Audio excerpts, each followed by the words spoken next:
Welcome to Newsly. The staffing and training group Adcorp has posted a 5% rise in normalized headline earnings for the first half ended August on a 10% rise in revenue. And Adcorp CEO Richard is in the studio to discuss the results. Richard, thanks very much for coming through. Thank you. Richard, I have to say your commentary is pretty upbeat, and that's quite interesting given that the economy is not that upbeat yet. Yeah, I think that if you look at our successes and where we've grown our revenue, a lot of it's been market share gain, and we've positioned the group over the last couple of years specifically with a couple of trends in mind. One is that there's more sophistication in terms of how recruitment decisions are made. There's the utilization of more technology, which is part of that sophistication. And I think all of that positioning that we've spent a lot of time thinking about and now implementing is bearing fruit.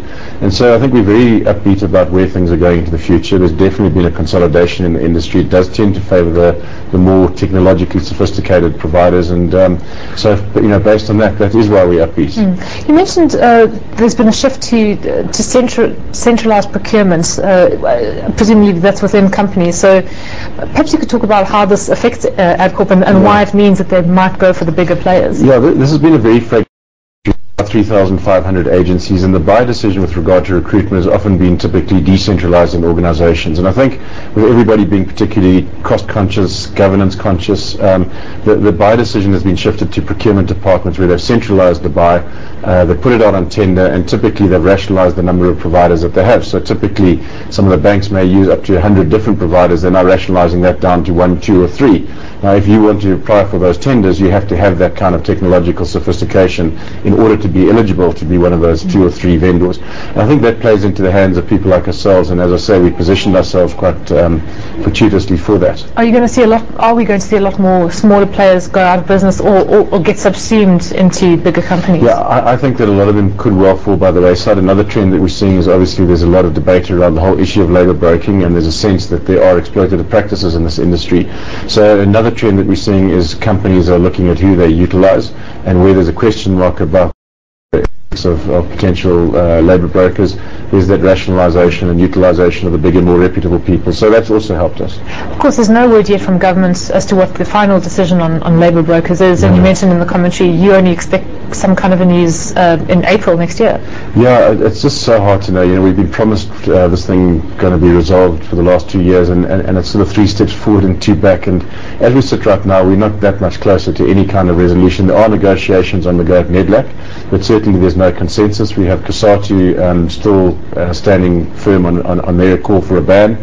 The Department of Labour has put some proposals forward, and those are up for negotiation. So, how quickly those get resolved, I think, is anybody's question at the moment. Is your sense that maybe they're moving, there's a bit more accommodation towards the private companies such as yourselves, the companies that do offer temporary employment services? It's hard to tell. I think there's some global trends that we can look at. There is regulation that's taking place globally, the International Labour Organization, on these issues, and I think we'll probably follow that kind of a route, and that's where the Department of Labour seems to be going.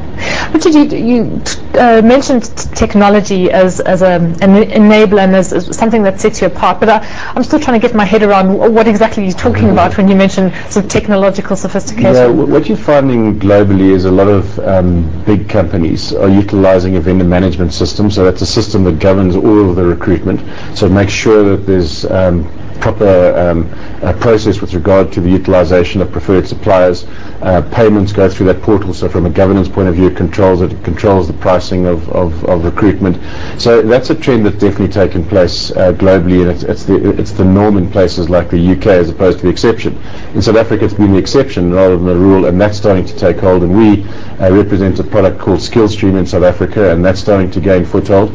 Then things like automated timesheeting, it's an amazing industry. We reckon that this industry bills about 15 billion time a year, and predominantly all of that's done on a spreadsheet. So utilising of systems that are integrated into companies' ERP systems, where you get automated time and attendance, you get automated billing, you get automated requisitions and payment.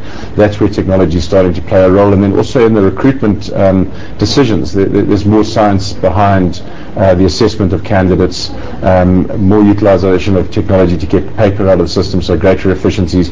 So that's where technology is starting to play the role. Okay. Okay. What about skills shortage? It seems to have been good for you. It's not good for the country, and I'm sure you're going to say it's overall it's not a good thing. But you seem to have prospered irrespective. We have. There's no doubt that there is an acute shortage, and there's this paradox in our society whereby you have massive unemployment at the same time as you have a lot of job vacancies that we can't fill because of because of skills shortage. It's played into our hands to an extent. If you can access those skills, you can place them, and I think a business of our size has a greater opportunity to find. The other big opportunity that we see into the future is around training. There's obviously a lot of talk about skills development. There's a lot of money that's being allocated to that. There's a lot of talk about it in political circles, and we were very well positioned, and our training business has done fantastically. So that's one of the growth areas for us that we see as very positive for the future. Certainly, you mentioned artisan training is a new component, or perhaps a component that you're developing. Do you see that as important? We do. We have capacity now for 2,500 artisans per year.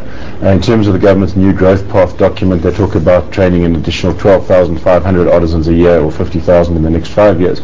So we can play quite a significant role in that, and we've upped our capacity. We bought a business from Goldfields about 18 months ago that gave us capacity for 2,000 artisans, and we set up a new facility this year in Jet Park that gave us an extra 500 places.